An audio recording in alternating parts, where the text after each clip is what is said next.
Am I the antagonist for getting mad at my sister for coming to a family dinner with her baby?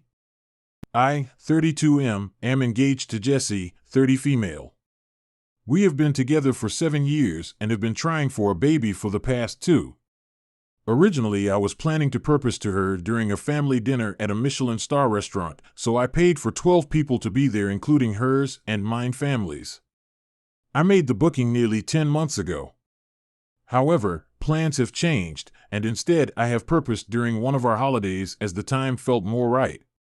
2 months before the dinner, we found out that Jessie is pregnant. I was beyond happy to hear that, so we have decided to use the dinner to announce the pregnancy instead, alongside with talking about wedding preparations. The place is rather high-end, so it has a strict dress code and set of rules to follow. Dinner was yesterday. My sister Emily decided to bring my nephew Kit with her, who is still breastfed and is currently teething. He is 6 months old. So instead of celebrating Jessie's pregnancy, a lot of people were feeling uncomfortable due to my nephew crying nearly constantly, and the owner of the restaurant at some point asked us to leave since kids were not allowed and my nephew was disturbing other guests. I had no choice but to ask Emily to leave. She was hesitant at first, however I have reminded her of the rules of the place, and in no way or form she contacted me to ask if it would be okay to bring Kit with her. She has tried to defend herself, saying he is young, but her boyfriend, who is also the father, could have stayed with Kit since he finishes work at 4. I have also told Emily how disappointed I was with what she did, as she ruined the dinner by bringing Kit in the place not made for kids. Emily didn't like that and left. The rest of the dinner went okayish, but I could feel the tension. Later that night, my mom and my aunt, and wasn't present as she lives quite far away and can't really travel, both called me to tell that what I did was an asshole move, and Emily is now upset and I need to apologize. Jessie is upset too, but because she felt like everyone paid attention to Kit and were trying to calm him down, instead of congratulating us or discussing the wedding, what the dinner was about. So am I the antagonist? Edit. People seem to miss out that the meal took place in a high-end restaurant that didn't allow children under 14 and which I have also paid for. The family members were sent a set of rules from the places alongside. They knew there would be an announcement. My future brother-in-law and my other brother also have young children which they didn't bring, and hired a babysitter / asked a friend to look after. So they were aware the place doesn't allow young children. Reddit friends. Here is one of life's rules. When your child acts out, which inevitably they all do, you leave. Been there, done that 1,000 times. Life does not revolve around your screaming child. NTA, I have kids. Some places are not kid-friendly. I don't take my kids there. If I thought there were some mitigating circumstances to consider, I would contact the organizer to check. For example, my best friend is getting married next year. I asked if the event was child-free, so I knew if I should arrange a babysitter or just to leave a little earlier because the kids would get tired before the reception was over. She said it's child-free and was apologetic. I reassured her it was fine and asked my dad to take the kids. He agreed. No big deal. Not everything is about being a parent, and having a teething baby doesn't mean you have an excuse to force others to endure your child fussing in an adult-only space. I doubt she would try to take her baby clubbing with her just because she is breastfeeding. NTA. You gave Emily the rules that no children were allowed, and she brought her baby anyway. That's just rude. I understand her not wanting to leave a breastfed baby behind, as some babies on the boob refuse a bottle. However, she could have sat the dinner out. That happens when you have kids sometimes. There are just times and events that aren't appropriate to bring children to. It is what it is, and every parent has to make sacrifices. Am I the antagonist for icing out my team member? Hello all, this is my first time posting here, so please ask any questions you would like. I work in a corporate service firm. I don't wish to get more specific than that, but it's one where we do work with clients and it's task-based work with deadlines. I have a junior team member who I'll call Evans. She is a decent worker, still learning how to work in a professional environment and in this industry. She is big on work-life balance and never touching work outside the hours. Normally this is more than fine. We don't care when you work as long as you are reachable and able to finish your tasks when we need them. Here's the issue though, we had a big client presentation. The day before this I gave Evans a task to do with about 2.5 hours left in the day. The task, while only taking maybe 1 hour, was vital to part of the presentation, which the client specifically requested. Evans does not finish the task and leaves at 5 o'clock sharp. Most of us were staying back a bit later doing our own tasks for the presentation, but we took a look at it and saw Evans's work was not done. Here's about as much as I can disclose. Evans has been the go-to person for this set of data/topic, and other than a few others, she is the only one with the expertise to deal with it. Because of this, and the fact that I had bigger tasks to deal with, Evans had done a series of tasks regarding this over the past weeks, and she had the data needed to do this. Sorry if it's a bit hard to follow. Basically, she was the only one with the tools plus expertise to do this specific task. While me and other members of the team had expertise, we didn't have the tools, data, needed. We realized this and are all scared because the presentation was in the morning of the next day, like first thing in the morning. We knew Evans would refuse to do the task after hours, even with overtime, so we just asked her to send the tools. A 2-minute thing. I call her work mobile, no answer. One of us calls her personal number after some texts. Evans picks up, starts chatting, but when we mentioned that we needed the data, she cut the call. We end up staying till 1 o'clock to recreate weeks' worth of Evans' work to finally get the presentation right, also delaying our own tasks, so me along with 2 others stayed the full night to work on this plus other tasks. Just to put things into context about how easy this task was, once we recreated the week's worth of work, it took me less than 1 hour to finish the task. Evans had 2.5. And then she just refused to even send us the documents. After this, I spoke to her and explained why what she did hurt the overall team, and she didn't care. I admit, I should have planned better, but she just showed no remorse. Now nobody really wants to give Evans any tasks anymore because we think if something becomes critical, we need someone reliable to be able to hold the keys to fix the issue. She is complaining about not getting more responsibility now. Am I the antagonist? NTA Evans can have her hard stop at 5, but she also needs to share her progress with the team so that they have everything they need to pick up where she left off. If this post had gone, I assigned the task 2.5 hours before 5 p.m. At 5 p.m. Evans sent out the work she had completed thus far and all the data needed to do the rest, and explained that she had a hard stop at 5 p.m. and needed to leave for the day. Then I would say Evans is not at fault and the assignment should have been handed out earlier. I believe a discussion is needed with Evans explaining that while the team respects her desire to only work the assigned hours, if she fails to meet a deadline, she needs to make sure her teammates are provided the data to complete any projects she fails to finish in time.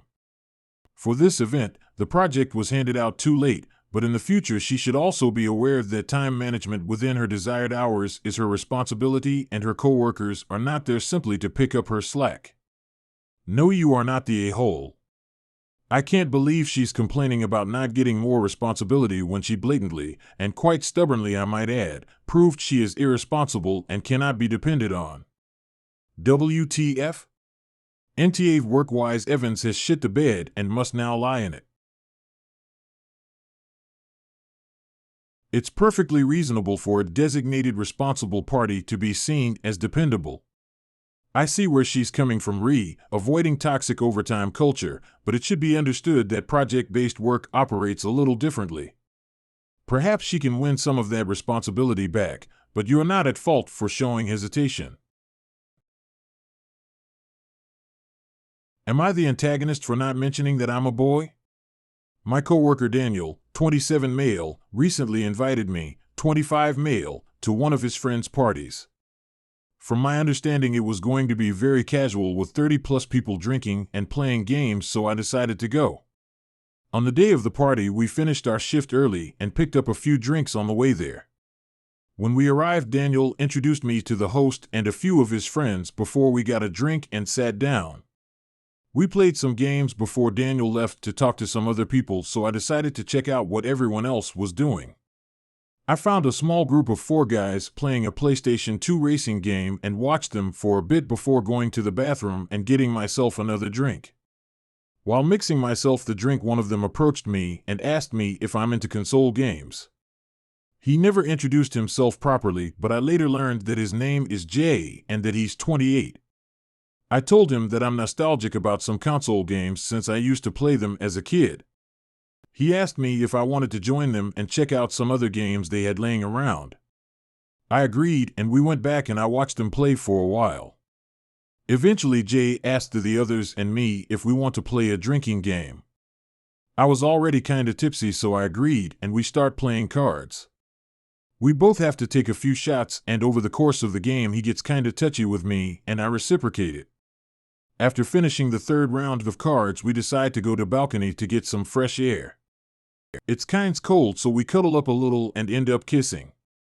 Eventually Daniel finds me and tells me that we have to leave now or we have to pay for a taxi.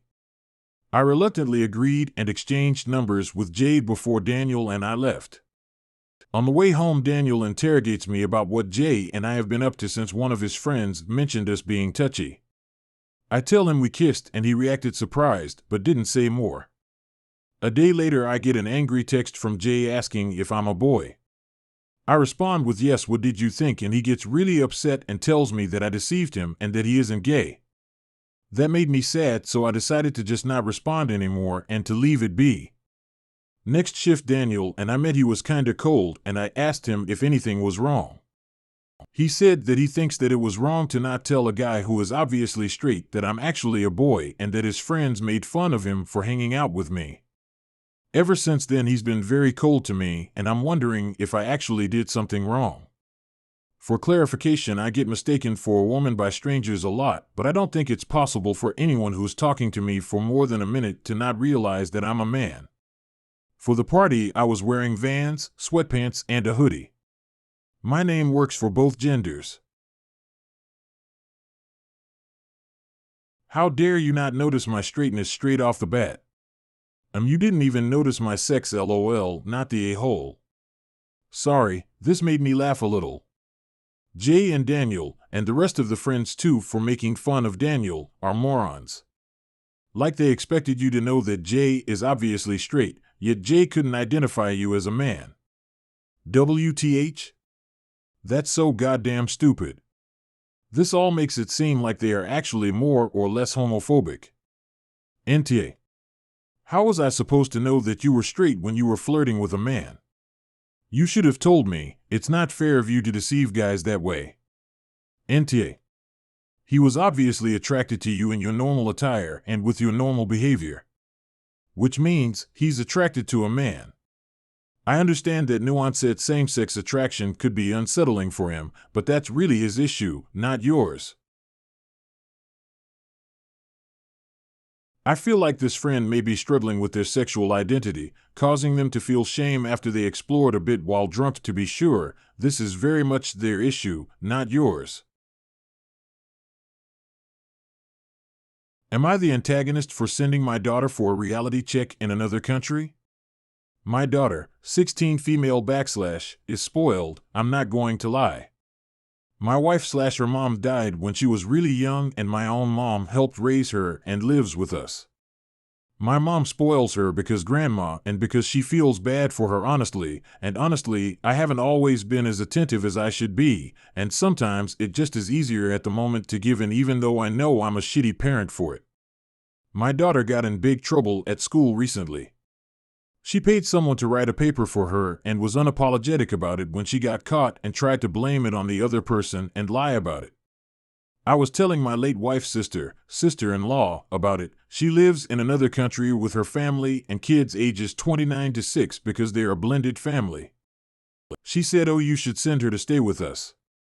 She and her husband are much stricter parents, and 29 male turned out fine.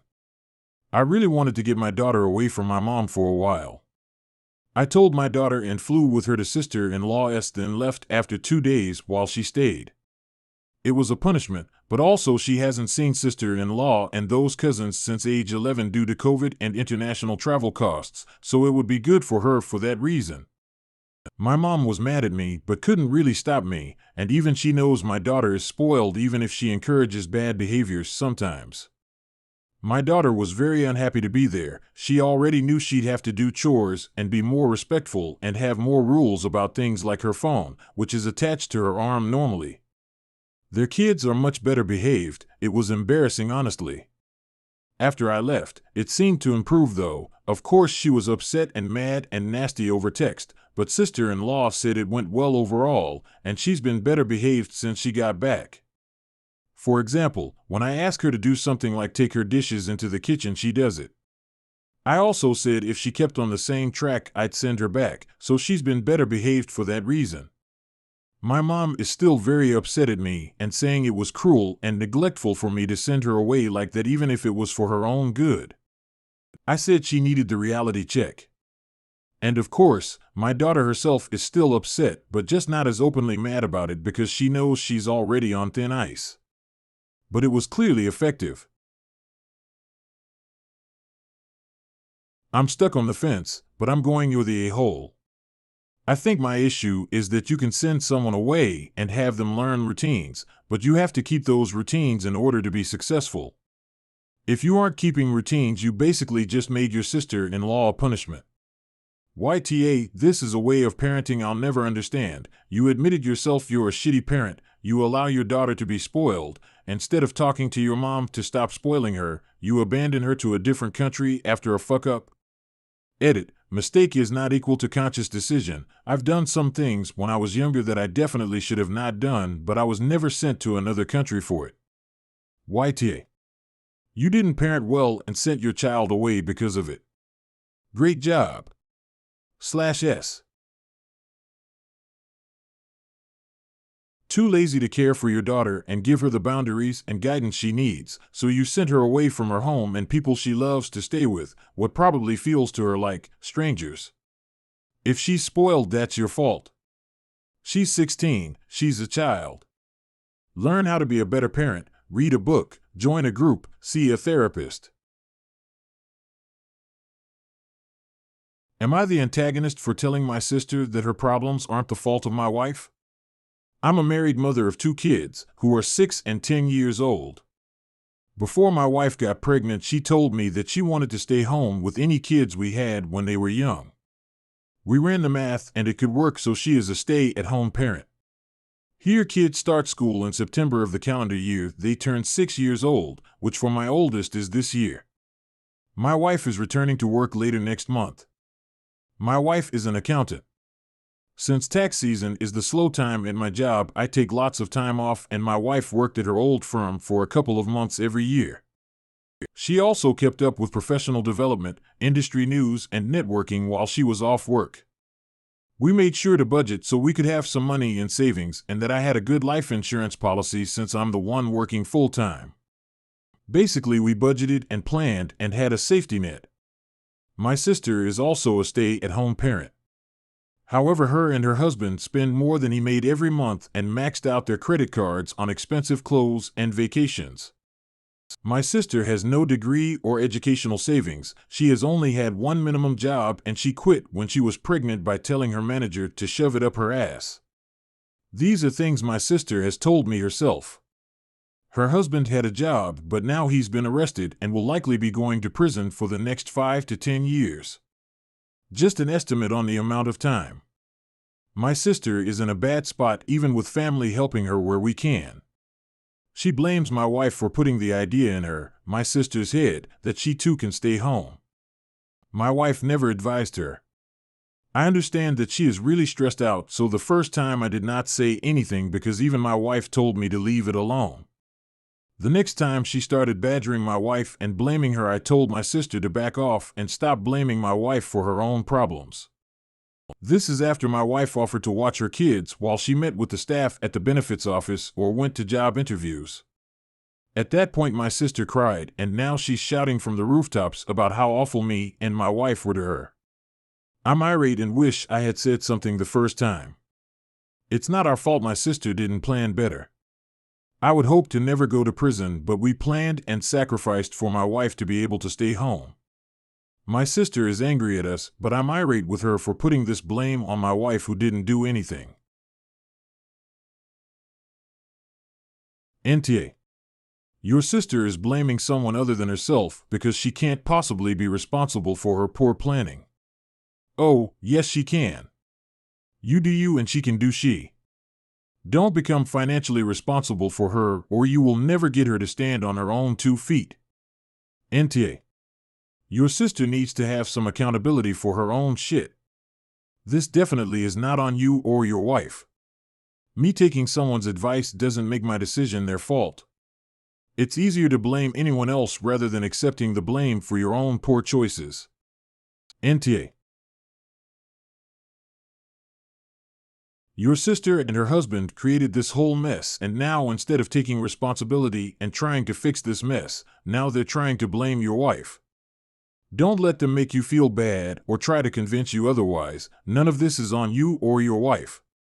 Not your circus, not your monkeys applies very well in this situation. Am I the antagonist for wanting to serve my ex papers for full custody and child support for my daughter now that he has a new baby? I, 31 female, have a wonderful 7-year-old daughter I would go to the moon and back for and have been supporting her as a single parent. My ex, 31 male, hasn't really been in her life since we split when she was 2.5. He hasn't paid child support for the last 4 years and has sporadically visited her at his parents' home when she visits. He says he will visit her while hyping her up and then not show up, only to give BS excuses on why he never showed up, leaving her devastated and upset that he didn't spend time with her. He has blamed me for everything under the sun, which I can prove to not be true. For example, he blames me for not calling him so he can video chat with her on my days off when he doesn't even attempt to try in the first place on his days off. He even stated he couldn't pay child support because he was rebuilding his car. My ex had seen multiple girls in the past 4 years, but has been seeing his current GF for about a year at this point, and she has a 3-year-old daughter. He shunted our daughter to be his GF's daughter's father, doing father/daughter activities, like going to the pumpkin patch, holidays, and spending time with the 3-year-old. He forgot his own daughter's birthday for 2 years in a row and possibly for a 3rd time this year. His family and I heard a rumor that the GF was pregnant 3 to 4 months ago. His parents wanted to be in the baby's life, and I was ecstatic that my daughter would have a half-sibling since I don't want more kids. He vehemently denied she was pregnant, and we left the subject alone. Well, about 10 minutes before I started my shift, I was told and shown that my ex's GF had their baby girl that morning. I was livid. He had lied to all of us that the baby was coming and severed whatever trust with him we had left. I started looking at family attorneys in my city because I know this will get messy. He wants parental rights without having to lift a finger or pay child support. I want full custody since our daughter lives with me full time. Before people ask, no, he's not in our daughter's life unless he wants others to see he's being a good dad. The last time he visited her, she didn't recognize him at all. Yes, I have filed for child support several times in the past only for them to die in court because he didn't want to sign the paperwork. I'm at my wit's end with him. I vented to a couple of close friends and close coworkers about this, and the majority are saying AITA because I should be excited for the new baby and that with the new baby he won't have the funds for child support. Am I the antagonist if I go through with getting a family attorney and serving him papers while he's caring for a newborn? NTA. I'm surprised you haven't already served him papers. NTA. But you should have done this from the very beginning. You need to retain an attorney now, and you need to remove yourself emotionally from him. His girlfriends, kids, whatever are none of your business. Your only focus needs to be on what's right for your daughter, or you're trapping yourself emotionally in a relationship with him when it literally doesn't exist. NTA. This fucking utterly unfabulous wankbangle of a sperm donor has responsibilities. That's the whole reason child support exists. A financial contribution is the least this spunk trumpet can do. The only thing you did wrong was to not make him pay child support in the first place. Even if you don't need it, you can put it away for your daughter's future. That guy is terrible, and I hope your daughter can heal from all of this. I recommend therapy.